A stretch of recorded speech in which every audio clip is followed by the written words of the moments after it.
Bismillahirrahmanirrahim. Ya Hayyu ya Qayyum, Ya Hayyu ya Qayyum, birahmatika nastaghith fa'aghithna wa la takilna ila anfusina tarfata 'ainin abada wa aslih lana sya'nana kullah. Alhamdulillahi rabbil alamin, bari'il khalaiqi ajma'in, wassalatu wassalamu ala ashrafi wa afdali anbiya'ihi wa rusulihi, habibihi wa najibihi wa safiyihi wa khiratihi ala khalqih, al-mahmudil ahmad, al-abdil muayyad, al-mustafa al-amjad, abil qasimil mustafa Muhammad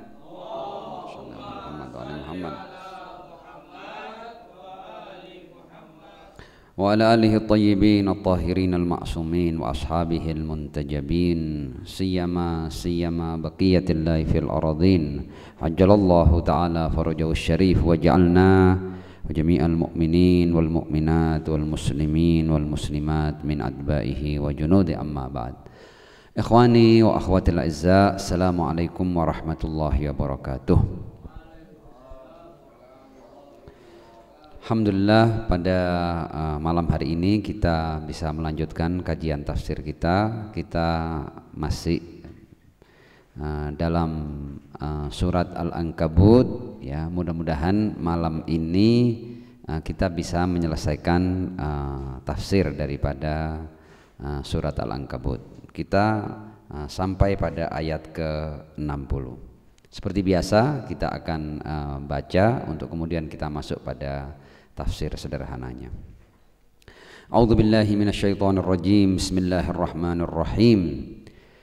Wa ka'ayyin min dabbatin la tahmilu rizqaha Allahu yarzuquha wa iyyakum wa huwas samiul alim.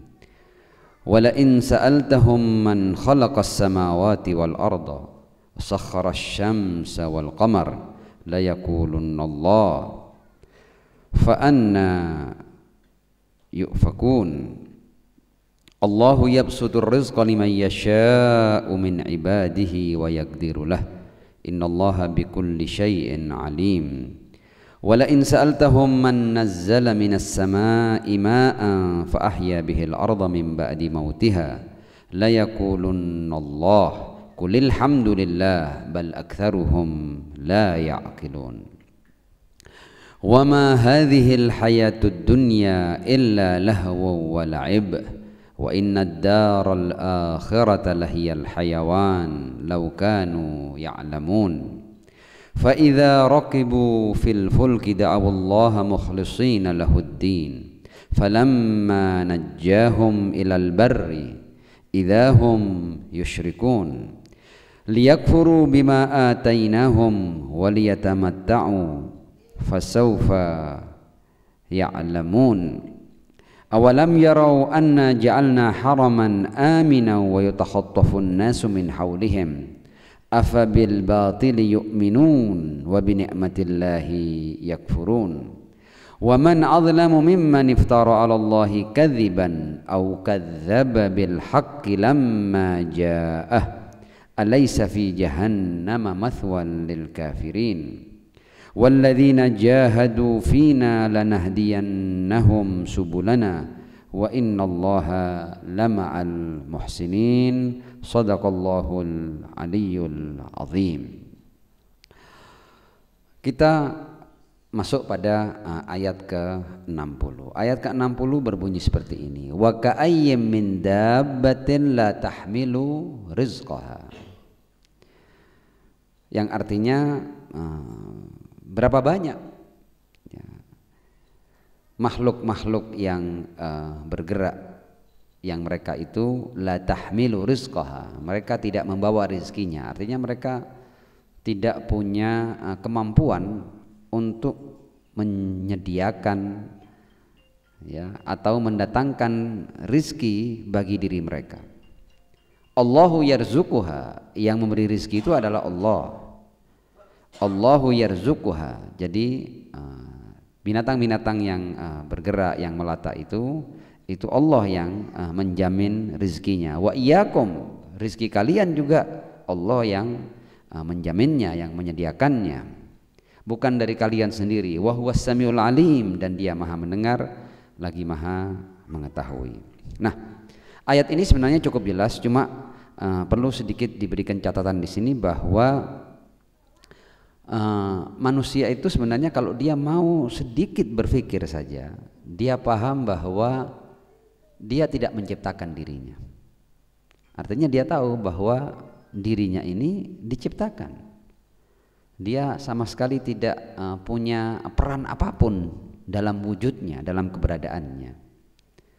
Kemudian seringkali manusia itu lupa, sementara seluruh wujudnya ini adalah pemberian dan anugerah. Dia tidak berpikir bahwa kalau wujud saya ini adalah anugerah, apalagi hal-hal yang saya butuhkan sebagai wujud. Artinya kita ini bergantung sama Allah. Selain bergantung tentang keberadaan diri kita, kita juga bergantung pada hal-hal yang dibutuhkan oleh diri kita selama kehidupan ini. Karenanya seluruh kebutuhan kita dalam urusan rezeki, ya, mau itu tempat tinggal kita, kebutuhan-kebutuhan kita, makanan kita, minuman kita, tidak satu pun yang kita ciptakan. Semua itu pemberian dari Allah Subhanahu wa taala. Ingat ya, cerita ketika ada orang datang kepada Imam Husain bin Ali bin Abi Thalib alaihissalam, dan dia berkata kepada Imam Husain, "Ya ibna Rasulillah, wahai putra Rasul, aku ini sebenarnya ingin menjadi hamba yang taat, tapi apa daya, aku ini tidak tahan untuk tidak berbuat maksiat, untuk tidak berbuat dosa."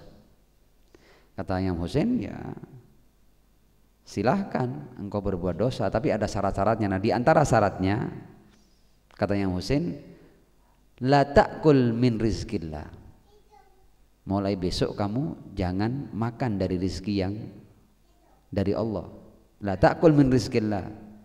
Jadi kalau kamu butuh nasi, ya ciptakan padimu sendiri.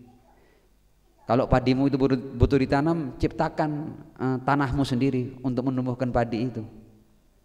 Nah, kalau kamu mampu ya untuk mulai besok tidak memanfaatkan atau tidak makan dari rezeki yang dari Allah, kamu menciptakan sendiri rezekimu, adznib ma syi'ta, mulai besok silakan kau berbuat dosa sesukamu.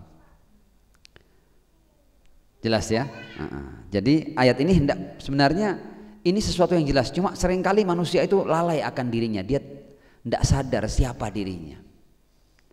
Wa ka'ayyim min dabbatin la tahmilu rizqaha, artinya semua makhluk ini tidak ada yang membawa rezekinya. Allah yang menyediakan rezeki bagi mereka, termasuk kalian, wahai manusia. Intinya ayat ini hendak mengatakan kalian itu dicipta berikut rezeki kalian, berikut kebutuhan-kebutuhan hidup kalian. Segera sadarlah, jangan lama kalian berlalai-lalai.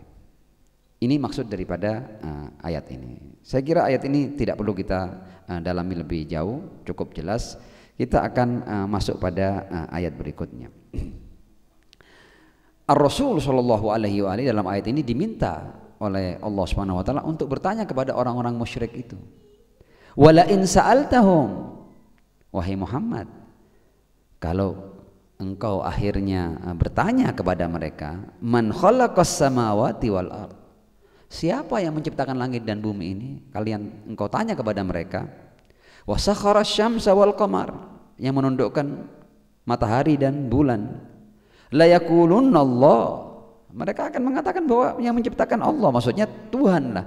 Artinya kan mereka tidak menciptakan semua itu. Kita ini manusia ini ketika ditanya siapa yang menciptakan langit dan bumi, kita tidak punya jawaban kecuali yang menciptakan ya sang pencipta itu, ya Tuhan itu, ya Allah itu, ya apapun namanya. Artinya ada yang mencipta itu, ada zat yang mencipta semua ini, artinya bukan kita, yang pasti bukan kita.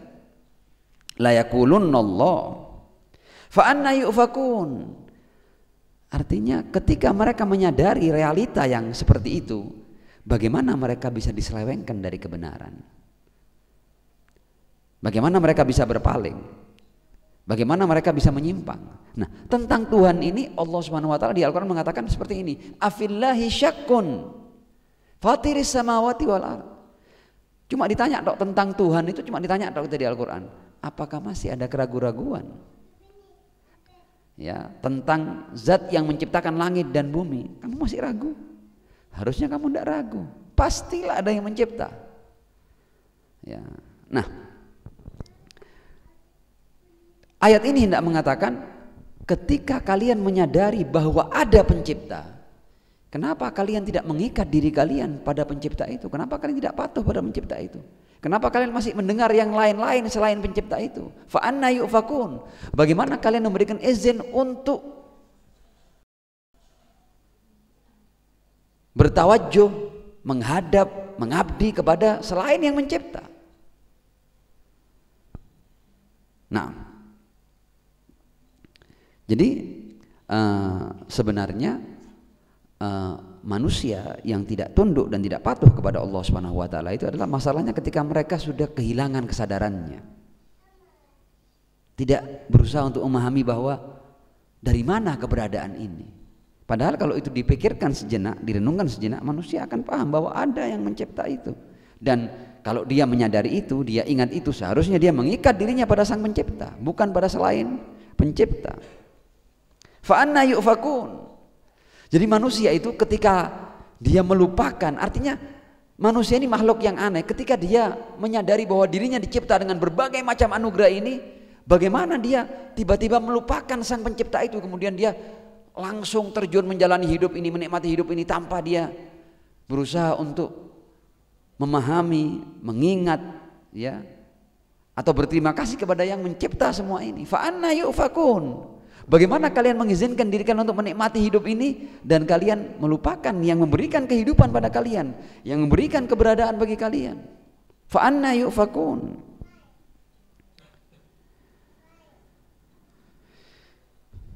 Nah, di ayat lain, artinya di surat lain ya, seperti surat Az-Zumar itu, ketika akhirnya terjadi katakanlah orang-orang itu kemudian menyembah yang selain Allah, mengabdi yang selain Allah, apalagi yang disembah itu batu ya, patung-patung yang mereka buat dengan tangan mereka sendiri, baik dari batu maupun dari kayu atau dari apa saja. Ketika ditanya kenapa kalian menyembah benda-benda yang seperti itu, artinya kalau kalian mau bertanya pada diri kalian, sebenarnya kalian paham bahwa ini bukan sesuatu yang benar, kalian paham itu. Nah, ketika dipojokkan seperti itu dalam salah sebuah ayat di Az-Zumar ayat 3 ini disebutkan seperti ini. Mereka menjawab ya, ma na'buduhum illa liyuqarribuna ilallahi zulfa. Ya, kita ini tidak menyembah berhala-berhala ini atau benda-benda ini kecuali kita punya tujuan agar dengan kita menyembah ini kita dapat didekatkan dengan Allah Subhanahu wa taala. Kan aneh kan? Jadi sebenarnya mereka juga paham bahwa yang sebenarnya Tuhan ini ya bukan patung-patung ini, tapi mereka berdalih bahwa kami menyembah ini semua liyuqarribuna ilallahi zulfa, untuk mendekatkan diri mereka kepada Allah. Tentu itu adalah wasilah yang tidak benar. Nah, karena sebenarnya kalau kita mau tahu kira-kira perantara apa yang boleh kita pakai untuk kita mendekatkan diri kita kepada Allah, ya kita harus bukan yang kita buat sendiri, apa yang Tuhan tentukan. Memang ada perantara antara kita dengan Allah Subhanahu wa taala, tapi yang menentukan siapa perantara itu bukan kita. Allah yang akan menunjukkan perantara-perantara itu. Nah, jadi bukan kemudian manusia berkreasi sendiri membuat patung kemudian dia sembah, kemudian diyakini bahwa ini adalah hal-hal yang akan mendekatkan diri kita kepada Allah Subhanahu wa taala. Nah, itu adalah ayat yang ke-61. Jadi di ayat ini jelas sekali bahwa sebenarnya mereka ketika kembali kepada akal waras mereka akan menyatakan bahwa yang menciptakan semua ini adalah Allah, langit dan bumi. Kemudian yang mengendalikan katakanlah matahari, bulan, la yaqulunallah fa anna yufakun. Kalau begitu bagaimana kalian bisa dipalingkan dari sesuatu yang jelas seperti itu? Kita akan masuk pada ayat ke-62. Allah kemudian seputar rizki tadi itu memberikan penjelasan yang lebih. Selain Allah yang memberi rizki, Allah kemudian memberikan penjelasan seperti ini. Allahu yabsutur rizqa liman yasha'u min ibadihi wa yaqdiru lah. Innallaha bikulli syai'in alim. Allah itu dia memberi rizki, tapi mana yang akan dapat rizki yang banyak, yang berlimpah, mana yang cuma dapat secukupnya, itu semua adalah ketentuan Allah Subhanahu wa ta'ala. Kenapa? Karena Allah maha mengetahui. Ini juga sesuatu yang penting tentang masalah rizki ini, bahwa sebenarnya Allah Subhanahu wa ta'ala itu dia yang melapangkan rizki, atau yang sekedar memberikan rizki yang cukup saja. Ada yang diberikan berlimpah, ada yang diberi secukupnya. Jadi Allah yang melapangkan dan membatasi, tentu berdasar hikmah. Dari mana kita paham hikmah ini? Innallaha bikulli syai'in alim. Karena Allah tuh maha tahu akan segala sesuatu. Karenanya dalam riwayat dikatakan bahwa Allah itu berdasarkan hikmahnya. Ini dalam riwayat ya. Dalam riwayat itu dijelaskan seperti ini, bahwa ada hamba-hamba Allah yang memang Allah berikan mereka ini rezeki cukup, tidak berlebihan. Kenapa kok begitu? Karena Allah tahu kalau seandainya aku berikan mereka ini rezeki yang berlebihan, mereka akan gunakan kelebihan hartanya itu untuk hal-hal yang tidak benar. Jadi sengaja Allah kadang-kadang berdasarkan hikmahnya, aku beri kamu secukupnya, karena kalau kamu aku beri lebih, kamu tidak tahan dengan kelebihan itu. Nanti kamu akan gunakan kelebihan itu untuk menghancurkan dirimu. Jadi Allah ketika memberikan rezeki yang cukup, secukupnya saja, itu berdasarkan hikmah. Nah ada orang-orang yang Allah tahu bahwa kalau orang-orang ini diberi rezeki yang berlebihan, dia akan gunakan untuk hal-hal yang baik. Allah lebihkan rezekinya. Dalam riwayat ada keterangan yang seperti itu. Nah ada orang-orang yang kemudian dia tidak terima. Ketika dia diberi secukupnya dia tidak terima, kemudian dia menghalalkan segala cara untuk mendapatkan harta yang sebanyak-banyaknya. Nah ini pelanggaran, dia sudah melampaui batas. Dia bisa mendapatkan secara tidak benar, tapi hal itu akan menjadi bencana bagi mereka. Jadi kita itu selain bersyukur atas diciptanya kita juga perlu bersyukur atas apapun yang Allah berikan kepada kita. Artinya setelah kita berusaha maksimal, seberapapun yang kita dapat itu kita syukuri. Tidak perlu kemudian kita memaksakan diri untuk mendapatkan yang berlebihan, sampai kemudian menghalalkan segala cara, ya, menabrak aturan, norma dan lain sebagainya. Jangan sampai, apalagi sampai merebut dan mengambil hak orang lain. Wa na'udzubillahi min dzalik. Jadi syukurilah keberadaanmu dan syukurilah rezeki yang Allah berikan padamu, seberapapun itu, sedikit, cukup, sedang, banyak, syukuri. Ini ayat yang ke-62. Jadi artinya Allah yang melapangkan, atau Allah yang sekedar memberikan rezeki cukup, secukupnya saja. Kita masuk pada ayat ke-63. Wala in sa'altahum. Lagi-lagi Rasul diminta untuk bertanya kepada orang-orang musyrik. Wala in sa'altahum, kalau engkau bertanya kepada mereka, man nazzala minas sama'i ma'an, siapa yang menurunkan air dari langit, maksudnya hujan. Fa ahya bihil ardha min ba'di mautiha, dan setelah hujan turun kemudian tanah-tanah itu menumbuhkan berbagai macam tanaman. Boleh jadi setelah musim kemarau tanaman-tanaman itu mati, ya. Tanah menjadi gersang dan tandus, tidak ada tanaman yang tumbuh. Tapi kemudian ketika hujan turun, tanah itu seakan bergerak dan kemudian muncul kehidupan, ya, tumbuh berbagai macam tanaman. Kalau kamu tanya kepada mereka, siapa yang menurunkan hujan dari langit? Man nazzala minas sama'i ma'an. Ya tentulah di antara manusia ini tidak ada yang mengatakan aku yang menurunkan hujan. Tidak ada, ya pasti ada kekuatan yang menurunkan hujan itu. Ya Tuhan itu yang pasti, bukan kami manusia. Fa ahya bihil ardha min ba'di mautiha la yaqulunna Allah. Mereka pun akan mengatakan itu adalah yang menurunkan Allah, karena mereka tidak punya jawaban lain. Mereka tidak bisa mengatakan kami, kalau kamu turunkan sekarang, ya. Jadi tidak mudah mengaku sebagai Tuhan. Nah kalau begitu, qulil hamdulillah. Ayat ini mengatakan bahwa manusia itu bahkan tidak pandai bersyukur. Artinya kalau kamu menyadari bahwa semua ini ada tanpa ada sedikit pun usahamu, ketika hujan turun kita tidak punya sedikit pun usaha untuk hujan turun, tidak ada usaha kita itu, tidak ada sumbangsi kita ketika hujan turun. Kenapa kamu tidak bersyukur? Qulil hamdulillah, ya bersyukurlah. Bal aktsaruhum la yaqilun, kebanyakan mereka tidak menggunakan akal pikirannya, seakan mereka tidak punya akal, padahal mereka melihat berbagai macam nikmat dan anugerah yang mereka tidak punya sedikit pun sumbangsih dalam berbagai nikmat dan anugerah itu, tapi mereka tidak kunjung mengucapkan alhamdulillah. Padahal hidup ini sederhana. Ketika kita mendapatkan berbagai macam anugerah yang di situ tidak ada sedikit pun sumbangsi kita, kita tinggal bersyukur kepada Allah Subhanahu wa taala. Qulil hamdulillah bal aktsaruhum la ya'qilun. Nah, untuk lebih kita dalami tentang aktsaruhum la ya'qilun, ya. Ini kadang-kadang manusia itu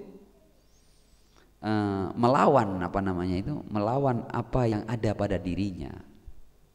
Jadi manusia itu sebenarnya kalau kita berbicara tentang baik dan buruk, manusia itu cinta kebaikan, manusia itu suka kebaikan, manusia tidak suka keburukan, tidak suka kejahatan. Ambil contoh ya, para pencuri itu, para perampok itu, ya, ketika mereka mengambil hak orang lain, merampas hak orang lain, menggarong hak orang lain, itu kalau mereka melakukannya dengan kawanan, nanti mereka mengatakan nanti kalau kita habis garong ya, habis merampok, kita bagi rata ya, kita bagi adil ya. Loh, bahkan kejahatannya itu mereka membaginya dengan keadilan, mereka menjunjung tinggi nilai keadilan bahkan dalam kejahatannya. Artinya bal aktsaruhum la yaqilun, ketika kamu itu suka keadilan, kamu tidak suka hakmu itu diambil atau dikurangi, kenapa kamu mengizinkan dirimu untuk mengambil hak orang lain? Bal aktsaruhum la yaqilun. Jadi seakan tidak punya akal.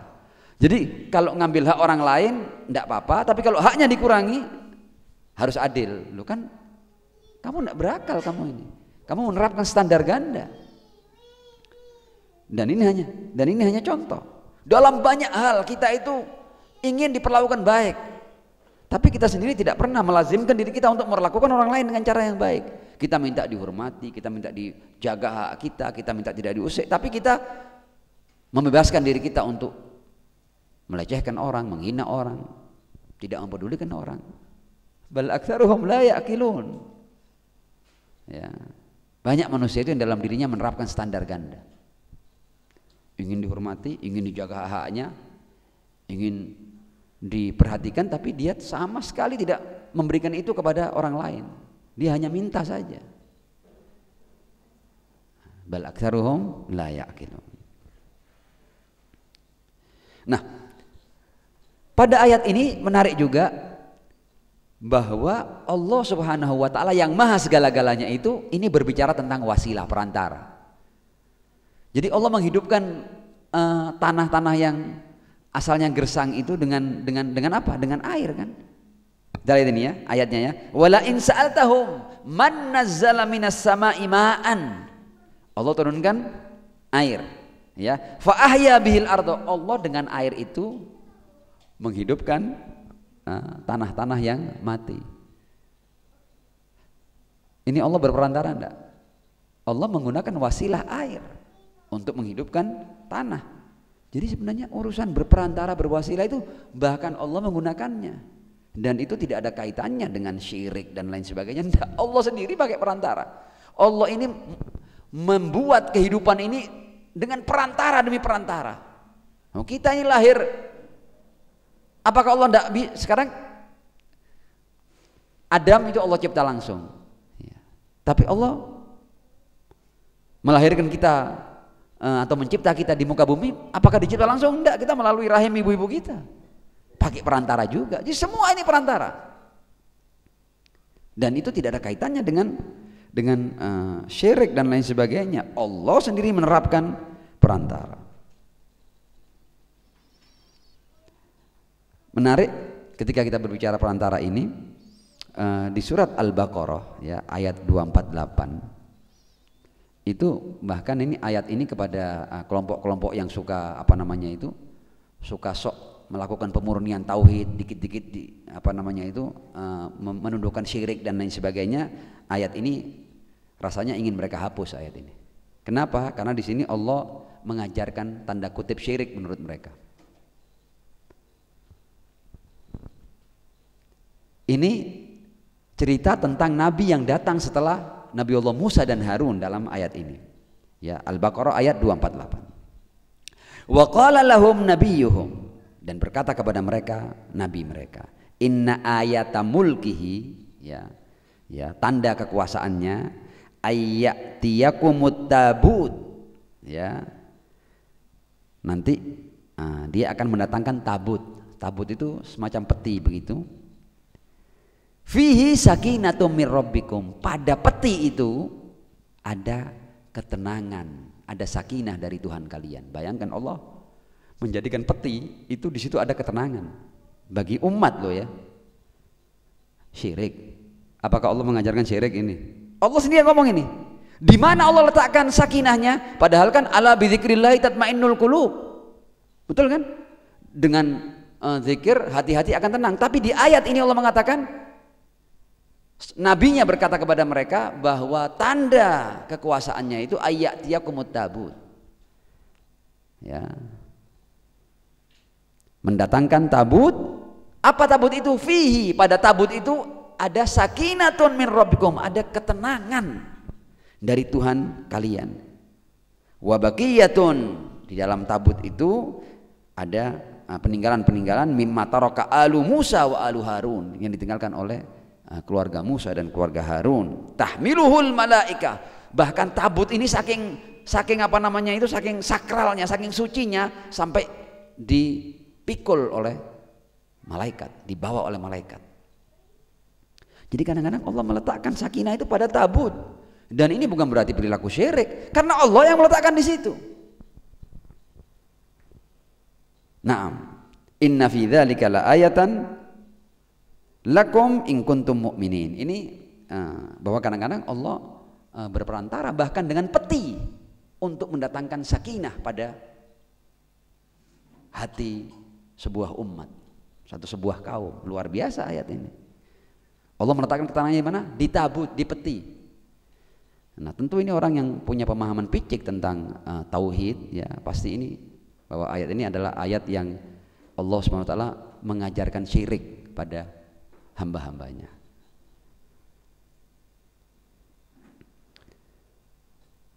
Itu sedikit catatan tentang ayat yang ke-63. Kita akan masuk pada ayat yang ke-64.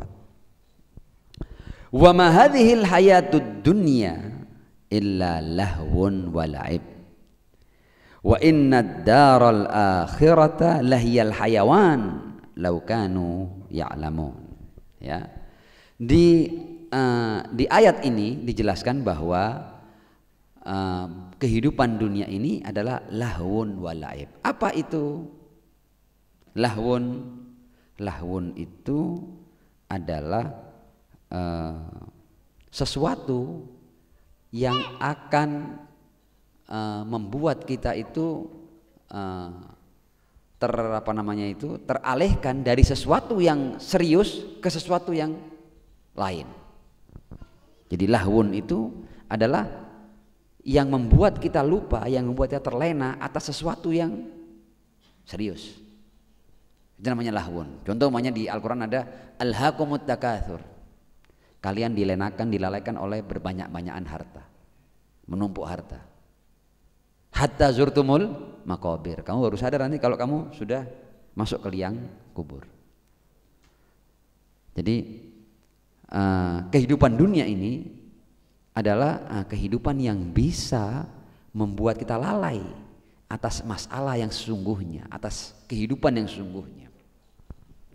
Wa ma hadhil hayatud dunya illa lahwun wa la'ib. Adapun la'ib itu adalah sesuatu yang tidak sungguh-sungguh, main-main. Ya. Jadi bukan sungguh-sungguh. Kadang-kadang kita kalau mengucapkan sesuatu yang kita tidak sungguh-sungguh, itu namanya kita mengucapkan main-main. Nah, kehidupan dunia ini adalah kehidupan yang berpotensi untuk membuat kita teralihkan dari kehidupan yang sesungguhnya, dan juga kehidupan dunia ini kehidupan yang bukan kehidupan yang hakiki, laib. Bukan kehidupan yang kalian dicipta untuknya. Wa inna darul akhirah, sementara kehidupan akhirat lahiyal hayawan, itulah kehidupan yang hakiki. Lau kanu ya'lamun, kalau seandainya mereka memahami itu. Nah, ayat ini hendak mengatakan bahwa ada kehidupan yang hakiki, ada kehidupan yang tidak hakiki. Nah, dunia ini adalah jenis kehidupan yang bukan kehidupan yang hakiki. Artinya kalau kalian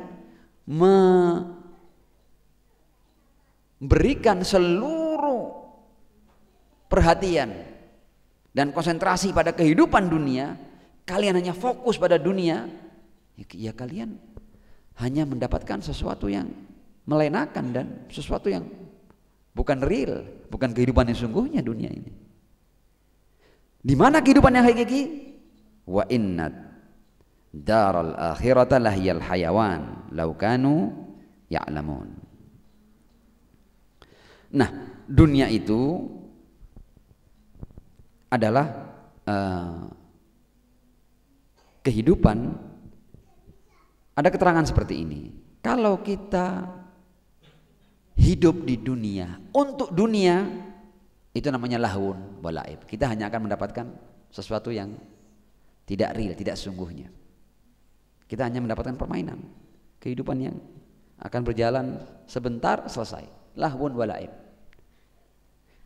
Kalau kita hidup di dunia untuk dunia, jadi kita ini di dunia dan seluruh daya dan upaya kita, aktivitas kita kembalikan kepada dunia. Itu namanya lahun walaib. Tapi kalau orang hidup di dunia untuk kehidupan yang hakiki, ini baru benar ini. Ad-dunya mazra'atul akhirah. Ya, dunia ini adalah ladang untuk kehidupan di akhirat. Artinya di sini kita menanam berbagai macam kebaikan untuk kita panen nanti di kehidupan yang sungguhnya.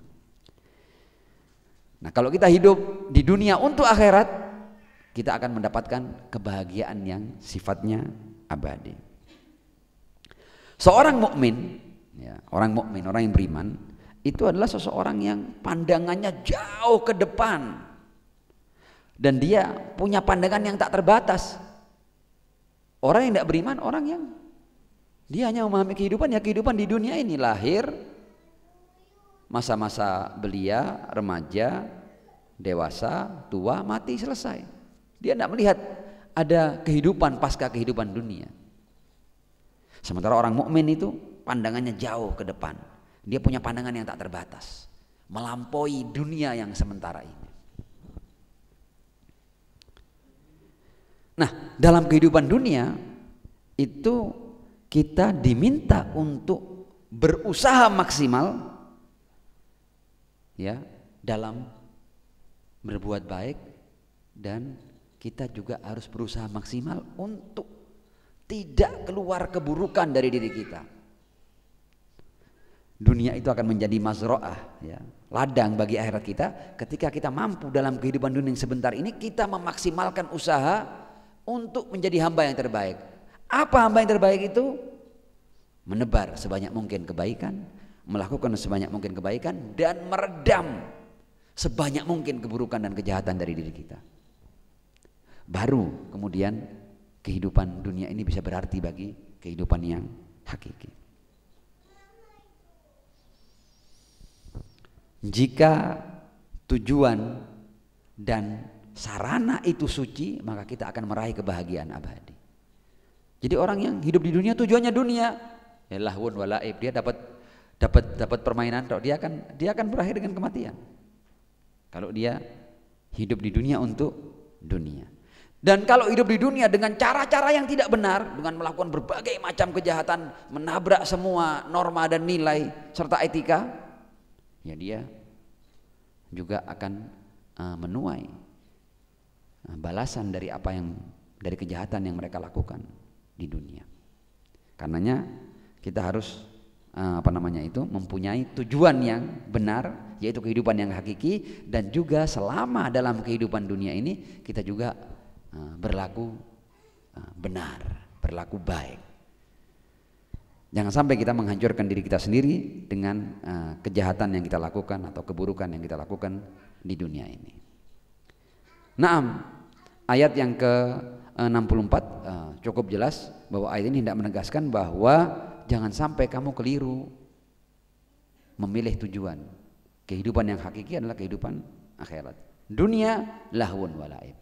Jadi kalau kamu hidup di dunia untuk dunia, kamu hanya dapat sesuatu yang melenakan dan sekedar main-main saja.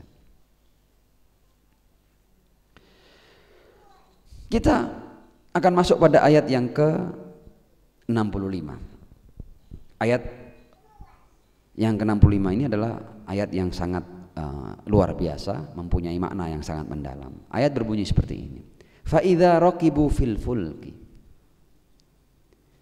Ketika mereka naik pada perahu dan kemudian perahu itu di tengah laut dihantam oleh badai dan ombak yang sampai mereka sudah tidak bisa lagi mengendalikan perahu mereka. Terjadi badai dan ombak. Manusia itu ketika dalam situasi dan kondisi seperti itu, apa kata ayat ini? Fa idza raqibu fil fulki da'awallaha mukhlishina lahuddin. Di saat seperti itu, karena mereka sudah tidak punya tempat untuk bergantung, tidak ada yang bisa menolong mereka, mereka sudah tidak bisa berbuat apa-apa. Ketika itu fitrah mereka itu menyala dan kembali kepada Tuhannya. Da'awallaha mukhlishina lahuddin. Dia minta untuk diselamatkan. Tapi ini sisi buruknya manusia. Falamma najjahum ilal bar. Manusia itu yang asalnya ketika dalam badai itu dia doanya seperti itu. Betul-betul berharap, betul-betul pasrah, betul-betul tulus dia berdoa, meminta pertolongan kepada Allah dan tulus ikhlas karena dia tidak melihat ada kekuatan lain yang mampu menyelamatkan dirinya. Tapi falamma najjahum ilal barri. Orang ini habis melewati peristiwa seperti itu, ketika diselamatkan, dikembalikan ke daratan, idzahum yusyrikun.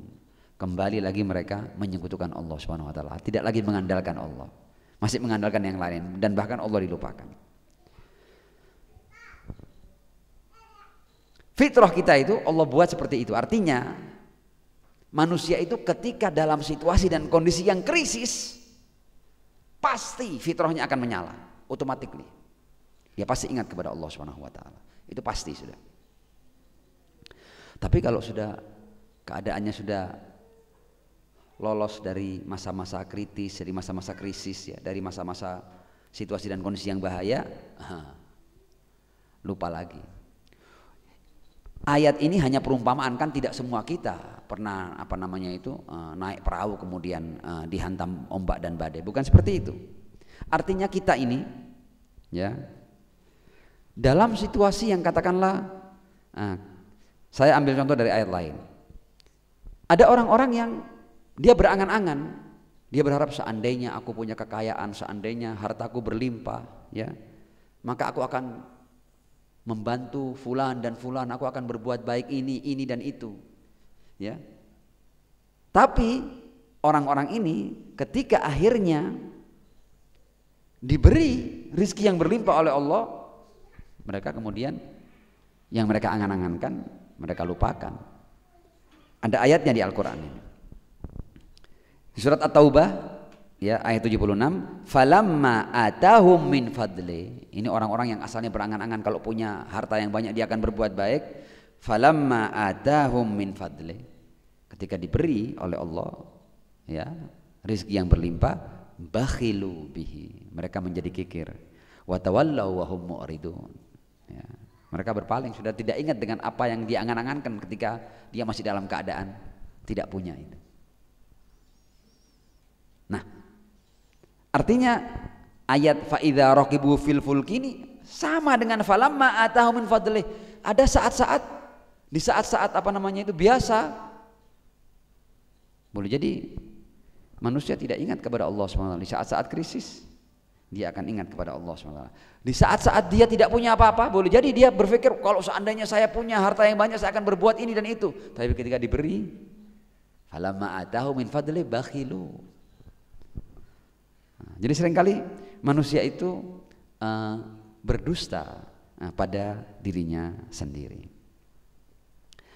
Di ayat ini ada sedikit pembahasan, karena ayat ini berkata fa idza raqibu fil fulki, ya, artinya kan ayat ini hendak mengatakan bahwa manusia itu akan ingat Tuhannya dalam situasi yang bahaya. Nah, ayat ini dipakai oleh kelompok ateis, ya, atau oleh kaum zanadiqah, dan dia mengatakan bahwa agama itu atau kepercayaan kepada Tuhan itu lahir karena rasa takut. Jadi sebenarnya manusia itu dia kalau takut, ya, dia akan mencari sesuatu yang kalau dalam gambaran mereka itu adalah khayalan, kekuatan khayalan, ya. Mereka berfantasi akan ada kekuatan yang menyelamatkan mereka. Jadi iman, percaya kepada Tuhan itu adalah sesuatu yang lahir karena rasa takut. Ayatullah Muhsin Qiraati kemudian memberikan jawaban dalam logika sederhana. Bahkan mereka juga berdalil, lihat, bahkan Al-Quran kalian juga mengatakan bahwa kalian akan ingat Tuhan kalau kalian sudah takut. Fa idza raqibu fil fulki da'awallaha mukhlishina lahuddin falamma najjahum ilal barri idza hum yusyrikun. Jadi agama kalian juga mengatakan bahwa percaya kepada Tuhan itu lahir di saat-saat krisis, saat-saat takut. Jadi sebenarnya omong kosong Tuhan itu, tapi sesuatu yang lahir karena rasa takut. Nah, kita berusaha untuk menjawabnya. Kata Ayatullah Muhsin Qiraati, syubhah yang dilontarkan oleh kaum zanadiqah ini yang mengatakan bahwa akar iman adalah rasa takut. Kata beliau, kalau ini yang benar berarti orang itu semakin penakut dia semakin beriman. Apakah begitu realitanya? Berarti orang yang paling beriman adalah orang yang paling takut. Kalau memang iman itu adalah lahir karena rasa takut, berarti orang yang paling takutan dia yang paling beriman. Apakah seperti itu realitanya? Kan tidak, kan? Artinya pada kenyataannya orang yang beriman dia yang paling berani. Kan begitu, kan? Ada banyak orang istilahnya beriman adalah orang-orang yang pemberani. Dan kalau iman itu lahir karena rasa takut, berarti yang paling beriman adalah yang paling takut. Padahal kenyataannya atau realitanya sebaliknya. Nah, orang-orang yang dalam jihad itu mempertaruhkan nyawanya, itu dia justru mempersembahkan nyawanya. Jadi ketika kalian mengatakan bahwa iman lahir karena rasa takut, lah bagaimana dengan para pemberani dalam jihad-jihad itu? Ya, sudah terbantah dengan itu. Yang kedua,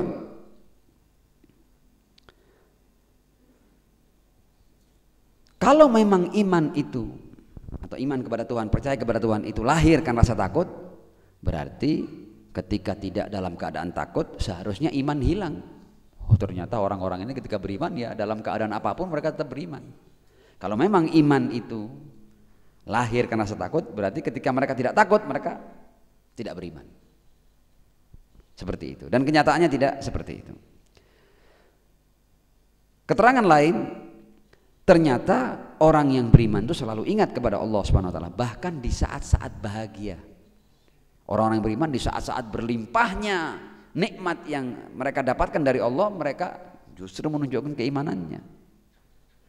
Ya, di saat-saat tenang, di saat-saat bahagia, ya, mereka menunjukkan keimanannya. Seperti kata Nabi Allah Sulaiman, hadza min fadli Rabbi, itu di puncak keamanan, di puncak kejayaan, di puncak kebahagiaan, di puncak kesuksesan, menunjukkan imannya. Hadza min fadli Rabbina. Kalau memang iman kepada Tuhan itu adalah lahir karena rasa takut, tidak ada ucapan hadza min fadli Rabbi.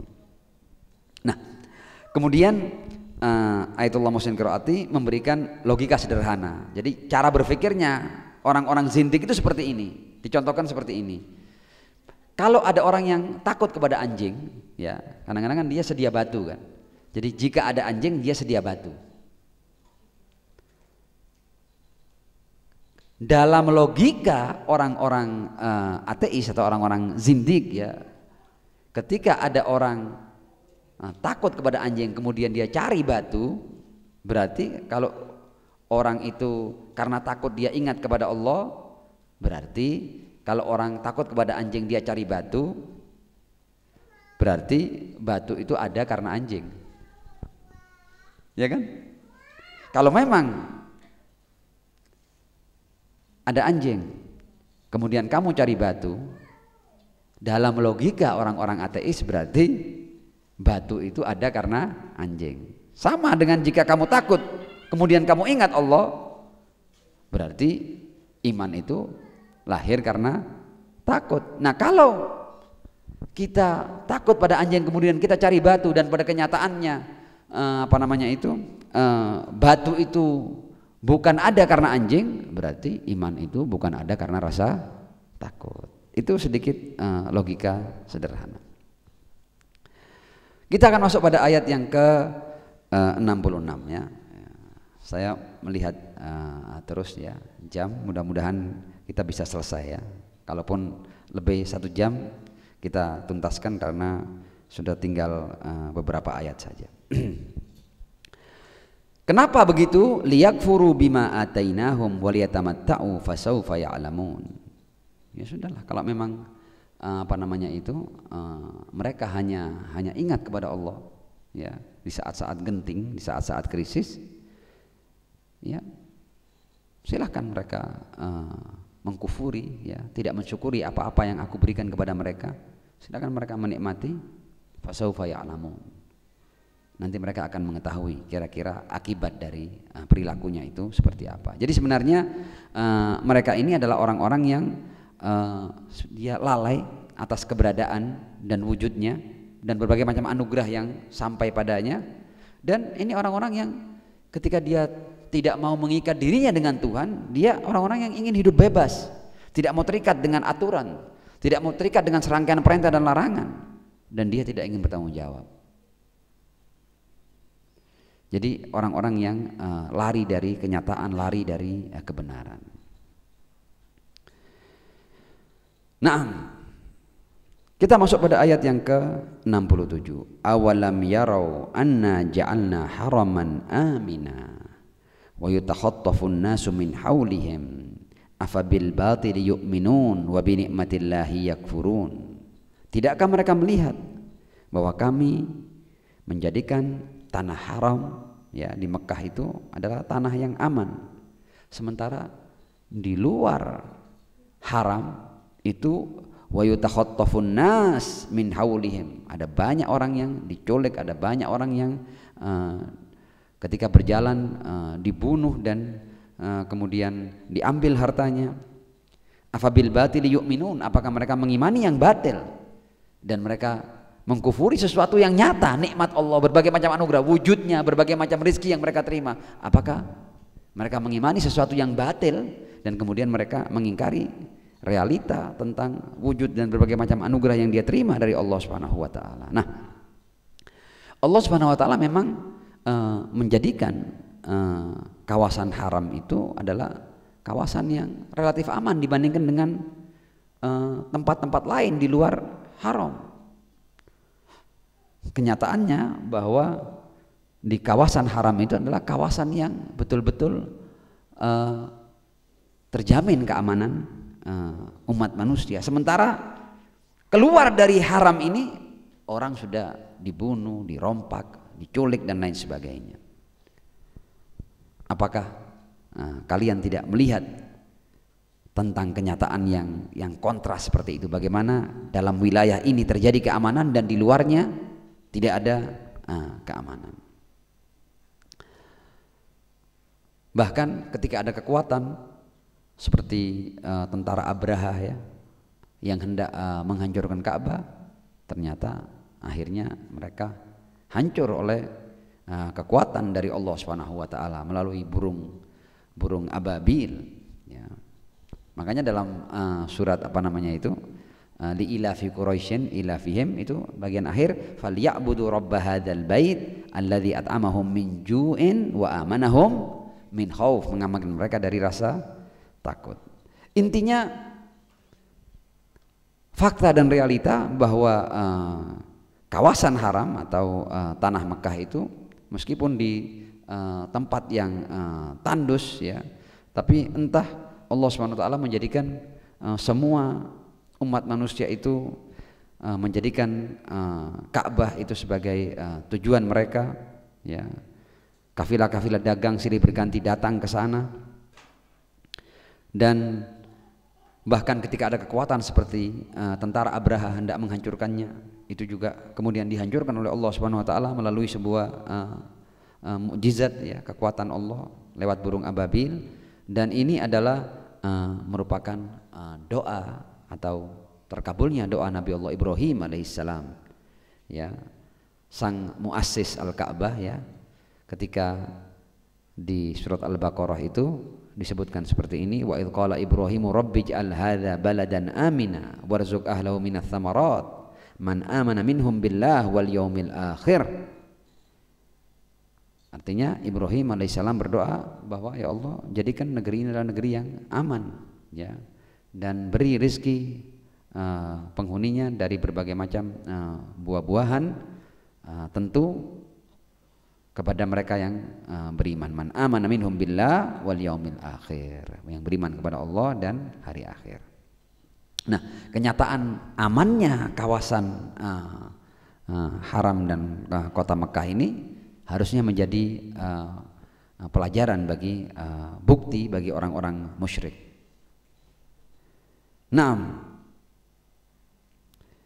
tapi pada kenyataannya mereka tidak pandai mensyukuri nikmat keamanan dari Allah Subhanahu wa taala itu, dan mereka menjadikan tempat yang suci itu adalah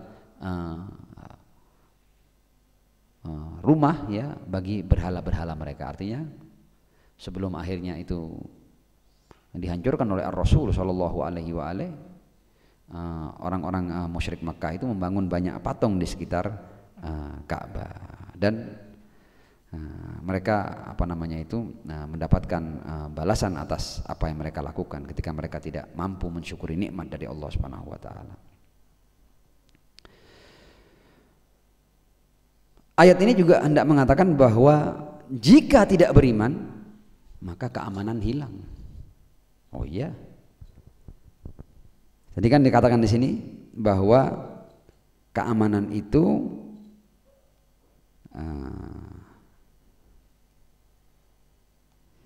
di surat di doanya Nabi Allah Ibrahim itu ya, wa idz qala Ibrahimu rabbij'al hadza baladan amina warzuq ahlahu minats tsamarati man amana minhum billahi wal yaumil akhir. Artinya ketika mereka sudah tidak beriman maka tidak ada keamanan. Ketika kalian hidup dengan orang yang tidak beriman, orang yang tidak pernah takut kepada Tuhannya untuk berbuat berbagai macam kejahatan dan keburukan. Orang beriman adalah pribadinya aman. Orang beriman adalah seorang manusia yang tidak mungkin membahayakan Anda, yang tidak mungkin merugikan Anda. Tapi ketika masyarakat tidak beriman, masyarakat ini ancaman bagi masyarakat itu sendiri. Jadi tidak adanya keimanan sama dengan tidak adanya keamanan. Karena orang yang tidak beriman, orang ini menghalalkan dirinya untuk melakukan berbagai macam kejahatan dan kebengisan. Jadi pada hakikatnya ketika Ka'bah itu adalah simbol ya dari tempat di mana orang-orang beriman mengarahkan ibadahnya kepada tempat yang suci itu, sebenarnya keamanan itu akan tercipta karena adanya orang-orang yang beriman ini. Tapi ketika orang-orang tidak beriman, maka keamanan akan hilang. Kenapa? Karena orang tidak beriman, orang yang tidak pernah menghindarkan dirinya untuk melakukan berbagai macam kejahatan dan keburukan. Nah, intinya keimanan akan melahirkan keamanan. Kita sudah pada dua ayat yang terakhir ya. Ayat ke-68. Wa man adzlamu mimman iftara 'alallahi kadziba. Ayat ini ayat yang luar biasa. Siapa yang lebih zalim dari orang-orang yang berdusta atas nama Allah? Ini pernyataan yang luar biasa dalam ayat ini, bahwa yang paling zalim, artinya tidak ada yang lebih zalim daripada ini, adalah orang yang berdusta atas nama Allah. Artinya menisbatkan yang bukan agama sebagai agama, yang bukan ajaran Tuhan sebagai ajaran Tuhan. Wa man adzlamu mimman iftara 'ala Allahi kadziba. Siapa yang lebih zalim? Yang paling zalim adalah orang yang menisbatkan yang bukan agama, yang bukan dari Tuhan sebagai dari Tuhan dan sebagai agama. Dan karena itu Ar-Rasul sallallahu alaihi wa alihi itu marah ketika banyak orang yang berdusta atas nama Ar-Rasul sallallahu alaihi wa alihi. Rasul berkata, "Man kadziba alayya muta'ammidan falyatabawa maq'adahu minan nar." Barang siapa yang berdusta atas namaku dengan sengaja, siap-siap tempatnya di neraka. Nah, kalau berdusta atas nama Rasul yang merupakan perwakilan Tuhan, ya, itu tempatnya neraka, apalagi mereka yang berdusta atas nama Allah.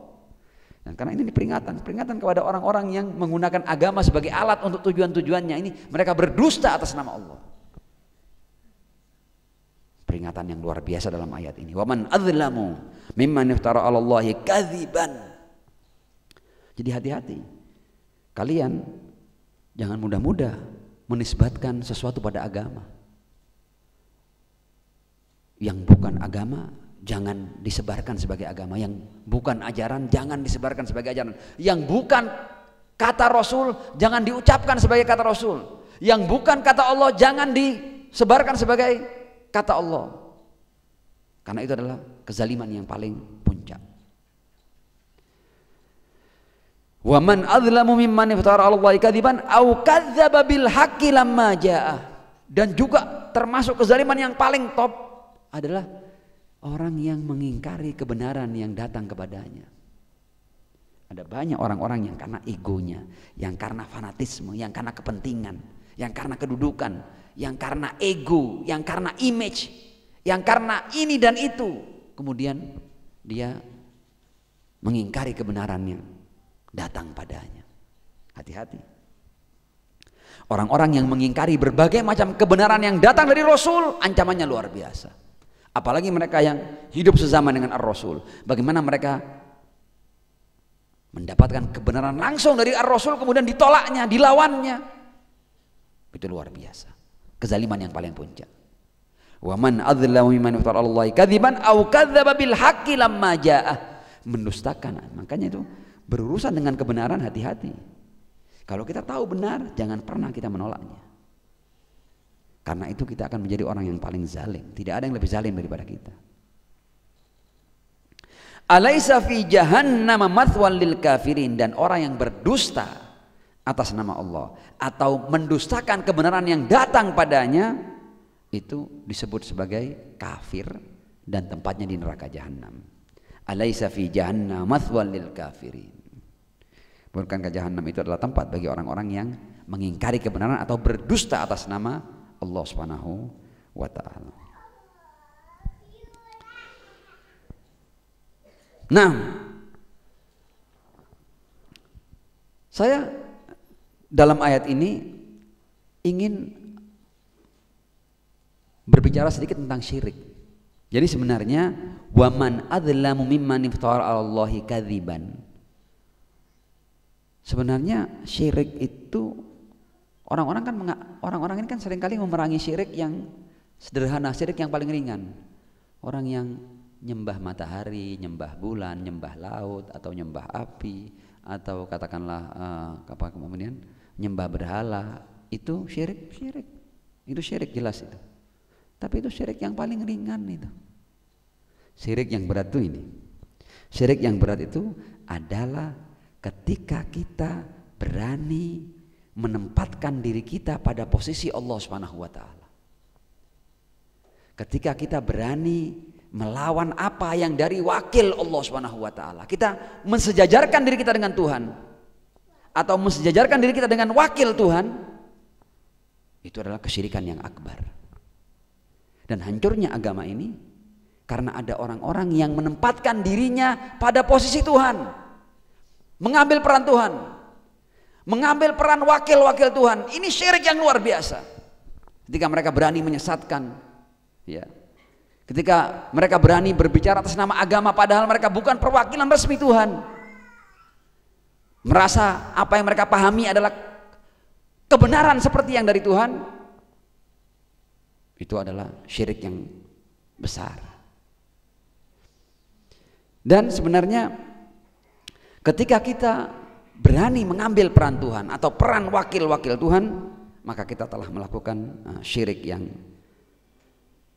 akbar. Hakikat syirik adalah mengunggulkan sesuatu atas Allah Subhanahu wa taala. Artinya orang yang tidak musyrik artinya orang yang betul-betul ingin menerima yang dari Tuhan itu apa, yang dari wakil Tuhan itu apa. Jangan kemudian dia menempatkan dirinya sebagai wakil Tuhan. Syirik akbar itu. Ketika orang tidak diangkat oleh Tuhan sebagai wakil Tuhan, sebagai juru bicara Tuhan, kemudian dia menganggap bahwa apa yang dia ucapkan adalah sesuatu yang dari Tuhan, itu akan menempatkan orang itu pada syirik akbar. Nah, kita sampai pada ayat yang terakhir. Ayat yang terakhir ini juga luar biasa. Memang tidak ada ayat yang tidak luar biasa. Semua ayat luar biasa. Walladzina jahadu fina lanahdiyannahum subulana. Ini rumusan yang sangat indah dari Zat yang Maha Rahman dan Rahim.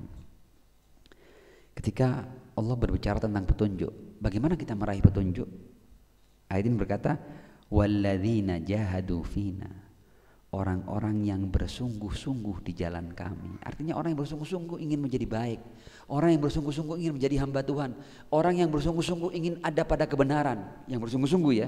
Siapapun yang bersungguh-sungguh tanpa pandang bulu. Walladzina jahadu fina, orang yang seperti ini, yang sungguh-sungguh mencari kebenaran, ingin di jalan kebenaran, ingin di jalan Tuhan, lanahdiyannahum subulana.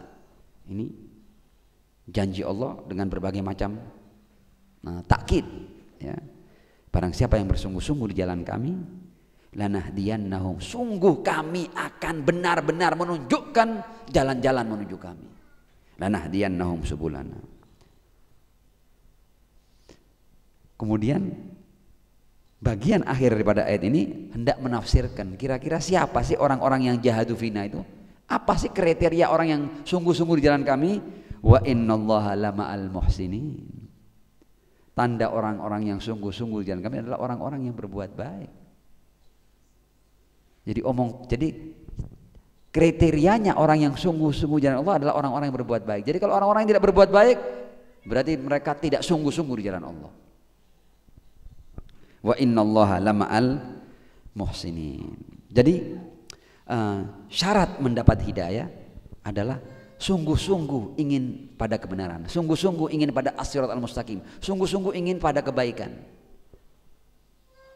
Allah akan tunjukkan jalan-jalan menuju Allah Subhanahu wa taala. Walladzina jahadu fina lanahdiyannahum subulana wa innallaha lama'al muhsinin. Dan sebenarnya seluruh manusia ini telah mendapatkan hidayah. Tidak ada manusia yang tidak dapat hidayah. Kalau sampai ada manusia yang dapat hidayah, berarti bukan salah manusianya, salah Tuhannya kalau begitu. Dan Tuhan tidak bisa menuntut. Karenanya kan dalam surat Al-Insan dikatakan inna hadainahus sabil, kepada manusia ini jalan telah kami tunjukkan. Semua manusia mendapat jalan. Yang ada apakah manusia mau menerima jalan ini atau tidak. Di mana hidayah itu? Sering saya bahas di bagian ini, ada baiknya saya ingatkan. Setidaknya ada 4 unsur hidayah yang semua manusia dapat. Yang pertama adalah hidayah fitriyah. Ayatnya wa nafsi wa ma sawwaha fa alhamaha fujuraha wa taqwaha, demi jiwa dan demi yang menyempurnakan jiwa itu. Artinya setiap manusia yang dicipta Allah telah menyempurnakan jiwanya dan telah mendapatkan sky installing. Fa alhamaha fujuraha, setiap manusia ini sudah mendapatkan instal langit, dia paham apa nilai-nilai fujur dan apa nilai-nilai takwa. Jadi setiap manusia yang lahir dimanapun, di suku yang paling terpencil, ketika dia tercipta Allah telah menyempurnakan jiwanya. Jiwanya kenal nilai-nilai fujur dan kenal nilai-nilai takwa. Itu namanya hidayah fitriyah. Fitrah manusia begitu. Jadi manusia itu tidak pakai ngaji, tidak pakai belajar, dia tidak suka untuk diambil haknya. Dia tidak mungkin membiarkan orang yang butuh pertolongan kemudian didiamkan. Tidak. Ada orang yang mau tenggelam pasti dia tolong. Dari mana manusia pahami itu? Wa nafsi wa ma sawwaha fa alhamaha fujuraha wa taqwaha. Artinya dengan jiwanya manusia ini sudah mengenal serangkaian nilai takwa dan nilai fujur, dan dia akan bertanggung jawab dengan apa yang dia pahami lewat fitrahnya, lewat jiwanya. Kemudian petunjuk yang kedua adalah akal manusia, hati manusia. Ini adalah perangkat-perangkat manusia bisa memahami ayat-ayat Allah. Ya. Fabashir ibadil ladina yastami'unal qaul fayattabi'una ahsanah ulaika alladina hadahumullah wa ulaika humul albab. Ya. Inna fi khalqis samawati wal ard wa ikhtilafil laili wan nar la ayatin liulil albab. Dalam semua penciptaan ini itu tanda-tanda bagi orang yang menggunakan akal pikirannya. Artinya akal manusia itu mampu menangkap ayat-ayat Allah. Dan kita ini menerima agama ya karena kita diberi akal oleh Allah. Seandainya kita tidak punya akal, kita tidak bisa menerima kebenaran. Kita tidak bisa membedakan mana yang hak, mana yang batil. Yang menangkap mana yang hak dan mana yang batil adalah akal. Jadi petunjuk kedua adalah akal manusia. Jadi tidak ada manusia yang mengatakan saya tidak dapat petunjuk. Tidak, kamu diberi fitrah, kamu diberi akal. Akalmu ini berpotensi untuk menangkap ayat-ayat Allah. La ayatin liulil albab. Karenanya Allah dalam berbagai macam keterangannya di Al-Quran, afala ta'qilun, la ayatin la ayatin liqaumin yatafakkarun. Kan begitu kan? Semua Allah sandarkan pada akal. Artinya akal kita ini adalah sarana di mana kita mampu menangkap ayat-ayat Allah SWT. Ini adalah hidayah dari Allah. Namanya hidayah akliyah. Kemudian Allah tidak pernah berhenti menurunkan para nabi, para rasul. Ya, sepanjang sejarah kehidupan manusia. Apalagi kita di zaman ini, zaman kita bisa mengakses semua ajaran, kita bisa baca semuanya itu. Jadi tidak ada orang beralasan saya tidak dapat petunjuk. Tidak, petunjuk sudah bisa diakses dengan mudah. Ya, kemudian Allah juga turunkan berbagai macam kitab-kitab suci, itu juga adalah bagian daripada petunjuk yang bisa diakses. Anda bisa baca kitab suci apapun, Anda bisa telaah, Anda bisa renungkan. Jadi tidak ada manusia yang tidak dapat petunjuk. Yang ada petunjuk sudah Allah berikan lewat fitrah manusia, lewat akal manusia, lewat para nabi, lewat kitab-kitab suci, lewat berbagai macam ajaran yang sudah ada ini. Tinggal apakah manusia mau menerima atau manusia mau menolaknya. Inna hadainahus sabil imma syakiran wa imma kafura. Nah, akhirnya kita diberi taufik oleh Allah SWT untuk bisa menyelesaikan tafsir sederhana daripada surat Al-Ankabut, dan pertemuan ini adalah pertemuan yang terakhir ya untuk surat Al-Ankabut yang ke-9 ya. Nah, mudah-mudahan waktu yang telah kita luangkan bisa menjadi berkah bagi kita semua, dan kita bisa semakin dekat dengan ayat-ayat Allah SWT dan bisa menghayatinya dalam hidup kita. Wal afu minkum, wassalamu alaikum warahmatullahi wabarakatuh.